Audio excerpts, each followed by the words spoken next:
Alimentação e câncer, o que realmente faz a diferença? Quantas vezes a gente já não escutou algumas perguntas, doutor, o que eu preciso comer para não ter câncer? Doutor, me dá uma orientação sobre dieta para eu reduzir o meu risco de recidiva. Quais são os principais alimentos, ou existem alimentos superpoderosos que vão nos ajudar a melhorar a saúde, a reduzir o risco de câncer? Doutor, açúcar alimenta o tumor, é verdade? Então são várias as discussões, as lendas, os mitos, os medos que rondam sobre alimentação. O que eu vejo na prática do dia a dia, no consultório, é que a maioria das mulheres, a partir de um diagnóstico de câncer, ficam com medo de se alimentar. Então, a hora que elas olham um açúcar, elas abominam. A hora que elas veem algum alimento diferente do habitual, os ultraprocessados, elas falam, não, esse eu não posso nunca. E, em partes, elas têm toda a razão, porque elas estão diante de um momento que precisa ser decisivo na jornada de saúde dela. Então, ter esses receios, esses medos sobre alimentação estão dentro aí de todo esse cenário, de todo esse momento. Meu papel hoje aqui, nesses 15 minutos, é esclarecer vocês sobre o que é importante realmente sobre a alimentação, sobre o que é importante colocar no prato, sobre algumas coisas que são fundamentais a gente retirar ou evitar. Eu posso falar para vocês que a alimentação não precisa ser parte de mais um desses medos e receios durante todo o tratamento e no pós-tratamento. Que nenhum alimento isolado está relacionado com o câncer diretamente. Mais uma vez, o diagnóstico de câncer está relacionado a um conjunto de fatores. E a alimentação, sim, pode estar relacionado, pode ser um dos gatilhos, pode ser um fator decisivo, tanto para incidência do câncer quanto para a redução desses tumores. Então, o que é fundamental? A gente hoje sabe que as organizações sociais, as organizações médicas já sabem que se eu reduzir vários tipos de alimentos e incrementar alimentos saudáveis, eu posso mexer aí nas estatísticas em cerca de 30% a 50%. O que você está falando, Juliano? Mudanças do estilo de vida e mudanças dietéticas na alimentação podem ser responsáveis por até redução de 30% a 50% do risco de câncer e do risco de doenças crônicas não transmissíveis. Vamos lembrar quais são? Diabetes, doenças coronarianas, infarto. Então, uma vez que você mexe no que coloca no prato, você mexe também no seu risco de adoecer e melhora suas condições de saúde. A gente precisa ter isso em mente. Vários estudos, o Lancet, o ano passado, mostrou que as dietas pobres em frutas, vegetais, fibras, podiam aumentar 11% das mortes no mundo. Então, o que a gente põe no prato realmente importa. Ah, Juliana, existe uma dieta milagrosa? Qual que é a melhor dieta que a gente poderia implementar? Muito se fala sobre a dieta mediterrânea, né? A dieta mediterrânea é aquela que tem peixes, é aquela que tem grãos, é aquela que tem verduras, que tem azeite, tomate, frutas vegetais e está associado aí a um risco real de câncer de mama em cerca aí de 30%. Se a gente for ver uma publicação aí de 23 do JAMA. Só que não é bem de uma forma tão reta que a gente precisa pensar. O que a gente põe no prato importa, mas é um contexto geral. Não precisa seguir uma dieta da moda ou não precisa viver agora de jejum intermitente. Muito se fala sobre o jejum. O jejum pode ser uma excelente estratégia. Ficar algumas horas sem se alimentar pode ser uma excelente estratégia durante um tratamento oncológico, mas tem que ser supervisionado. Porque muitas pacientes durante um tratamento oncológico elas perdem massa magra, elas fazem o que a gente chama de sarcopenia. E isso é ruim para o tratamento oncológico. Então, primeira orientação que eu coloco aqui para vocês hoje, paciente que vai começar um tratamento oncológico, tem que ter uma equipe multidisciplinar. E uma das pessoas dessa equipe deve ser um nutricionista, uma nutricionista com foco em oncologia, nutricionista oncológica, porque ela vai te ajudar e muito a passar por essa jornada de uma forma muito mais equilibrada e com melhores resultados. A gente tem um estudo, Liner, um estudo da Universidade Yale, que foi publicado em San Antônio, há uns 2 anos atrás, que mostrava que pacientes com diagnóstico de câncer de mama que estavam em quimioterapia neoadjuvante, ou seja, que faziam quimioterapia antes de operar, aquelas que faziam um programa de mudança de estilo de vida, atividade física e dieta, e essa dieta era uma dieta rica em fibras, verduras e legumes, dieta saudável, essas pacientes respondiam muito melhor ao tratamento. Então entenda que, é o que eu sempre falo aqui, você precisa ser protagonista do seu tratamento e da sua saúde. Essas informações mudam e tanto no seu tratamento. Eu vivo falando isso lá no Vida Além do Câncer, no nosso programa.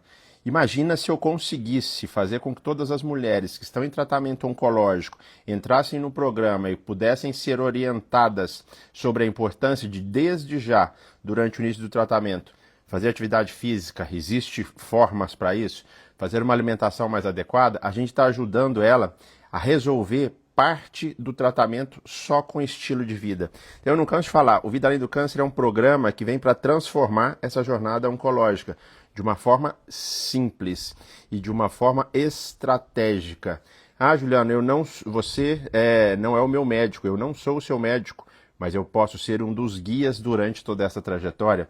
A Fabiana, psicóloga, cuidar da saúde mental. Quem não tem medo, quem não fica em parafuso durante um diagnóstico? Então tudo isso pode ser trabalhado.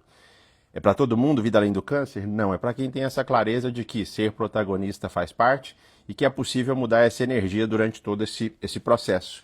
Fica mais uma vez o convite para estar lá com a gente no programa, que eu tenho certeza que vai te ajudar a transformar a sua jornada durante o tratamento e no pós-câncer também. Voltando aqui para o que eu estava falando em relação à alimentação, aquilo que você põe no prato vai fazer diferença tanto no seu pré-cirúrgico quanto também no pós-cirúrgico. A gente hoje vê falar, e tem lá na gênese do câncer, quando a gente fala de microbiota intestinal. O que é isso? São as bactérias que ficam lá no intestino. Microbioma intestinal hoje está relacionado a várias doenças, a inflamação. O tipo de bactéria que a gente carrega com a gente faz diferença na nossa saúde. Quanto mais alimentação saudável a gente tem, quanto melhor for o nosso microbioma intestinal, mais saudável a gente vai ser. E a gente hoje sabe que quem consome mais fibra tem muito melhor qualidade de microbioma intestinal. A fibra vai ser uma alimentação das bactérias que estão lá no nosso microbioma, vai melhorar a nossa ação anti-inflamatória e a antitumoral também. Então o que a gente precisa entender? Que um tratamento de saúde, um tratamento de câncer, uma doença complexa, precisa ser multidisciplinar. Esse olhar precisa ser, como está na moda hoje, um olhar 360. Regra básica, como é que tem que ser seu prato? Um prato colorido, com muitos vegetais, fibras, verduras, legumes. Para quê? Para você melhorar o que eu estou falando aqui, que é a microbiota intestinal. Essa microbiota intestinal vai te ajudar de dentro para fora. Então, fique ligado nisso. Alguns alimentos são fundamentais nesse processo. São, Juliano, elenca alguns alimentos que você acha que não pode ficar fora de uma dieta para as pessoas.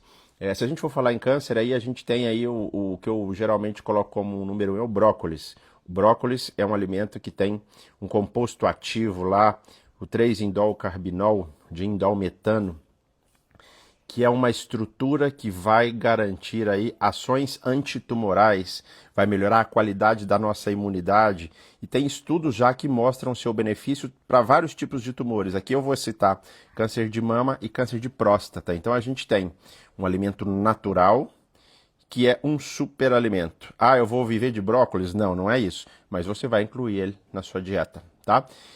Quanto mais você descascar e quanto menos você desembalar, mais saudável você vai ser. Fundamental a gente começar pelo mais prático. Você não precisa comprar aqueles suplementos ultra caros, aqueles alimentos orgânicos, isso, aquilo. Ah, eu posso, eu tenho condição. Parabéns, opte por esse. Mas se você não pode, procure alimentos de boa procedência, alimentos frescos, alimentos da época. Busque as frutas da época, busque os vegetais da época. Isso diminui o custo e vai garantir o acesso a esses alimentos. O básico bem feito vai ser sempre vitorioso, então não precisa inventar moda. Verduras, legumes, vegetais, grãos. A gente tem aí, junto com o do brócolis, o que você pode falar? Eu posso falar das frutas vermelhas. A fruta vermelha vem desde lá o morango, os berries, o blueberry, a jabuticaba, todas elas são ricas em fitoquímicos, também antioxidantes. A amora são elementos que devem ser incluídos aí na nossa alimentação. Lembrar que o suco, para fazer um suco eu gasto muita caloria, muitas frutas. Se você comer a fruta ao invés do suco, você vai estar ingerindo as fibras. Isso é muito melhor do que ficar tomando só os sucos, tá? O que mais? Carnes mais magras, menos carnes ultraprocessadas. Evite peito de peru, presunto, mortadela e os defumados. O que é importante a gente entender também é que a alimentação precisa ser parte de um processo diário, que a gente vai incluir as coisas que são boas, que são adequadas, mas a gente também não precisa viver numa bolha. Você tem o direito e deve sentar à mesa para comemorar sem medo. Você tem o direito e deve... no sábado a minha família faz uma rotina, a gente vai à feira, come pastel e toma Coca-Cola, ok, sem nenhum problema, vá e comemore. Isso não vai ser a sua rotina diária. Os excessos que são o problema disso tudo. Rotina diária tem que ser com hábitos saudáveis. Mas e quando você for fazer alguma coisa que derrapa um pouco do normal, faça sem culpa, né? Porque fazer com culpa é melhor não fazer, né? Facilita a sua vida. Que eu acho que é importante a gente falar, suplementos. Valem a pena suplementos? Tem alguns suplementos que valem a pena, precisam ser todos individualizados e personalizados para cada paciente. Paciente que está em quimioterapia, não faça uso de suplementos sem orientação, porque pode diminuir o efeito da quimioterapia. Tá falando aqui, ó, pode comer pizza, pede a pizza de brócolis. Isso já tá ótimo, ó. Você tá comendo pizza, uma coisa gostosa, e a pizza de brócolis. De repente você pede uma pizza de fermentação natural, pede uma pizza mais gourmet, ainda junta a fome com a vontade de comer, literalmente, né? O que eu quero falar para vocês é que não percam também o sentido de muitas coisas na vida, de sentar-se à mesa, de comemorar, de confraternizar.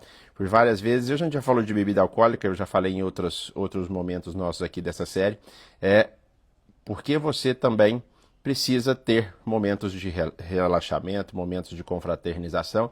E por que não brindar com uma taça de vinho, com a cerveja que você gosta, do jeito que você se sente bem? Só que isso não pode ser uma rotina, você tem que entender. Ou até pode, são escolhas suas. A nossa função aqui é te mostrar que existem caminhos. E quanto mais você melhorar esse caminho, mais rápido ou mais fácil ou melhor vai ser o seu dia lá na frente.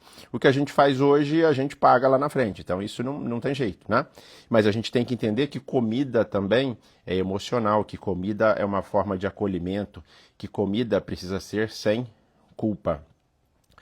Começa diminuindo a quantidade de açúcar. O problema não é o açúcar que alimenta o câncer, o problema é a obesidade. Aí eu tomo café com açúcar. Será que você consegue diminuir um pouquinho esse açúcar? Será que não consegue trocar o açúcar por um açúcar mais natural? Aos poucos você vai até perdendo um pouco esse paladar pro doce e vai reduzindo. Então é questão de organizar-se, tá? A gente faz alguns desafios lá no Vida Além do Câncer, nas mulheres que tem lá dentro do nosso clube da vida lá, do WhatsApp fechado para elas. Uma vez eu coloquei sobre não fazer uso de açúcar, um café com menos açúcar. Será que a gente consegue? Então são coisas simples. Ou vamos melhorar a nossa hidratação? Um dia o nosso desafio semanal foi, vamos ver se a gente consegue tomar a quantidade de água que cada uma precisa. Então, são coisas simples que vocês precisam ir começando. Não queira fazer grandes mudanças de uma vez só, porque isso nos frustra, a gente não consegue na maioria das vezes. E o que é fundamental é você de pouco em pouco fazer alguma coisa que vai te ajudar e que vai implementar e otimizar os seus resultados aí em relação ao seu tratamento oncológico, tá? Eu falo sempre que atividade física é remédio e não se esqueça que comida também é remédio. Faça escolhas inteligentes. Comida não precisa ser vista também como algo a ser ingerido com culpa, porque senão não vale a pena. Trabalhe essa parte emocional, trabalhe essa parte de entender também que comida faz parte de momentos de confraternização. Faça escolhas inteligentes e seguindo com grandes clarezas em relação a todo esse mundo da oncologia aí, e fazendo essas escolhas inteligentes, mesmo que pequenas diariamente, você vai cada dia sendo um pouquinho melhor. Combinado?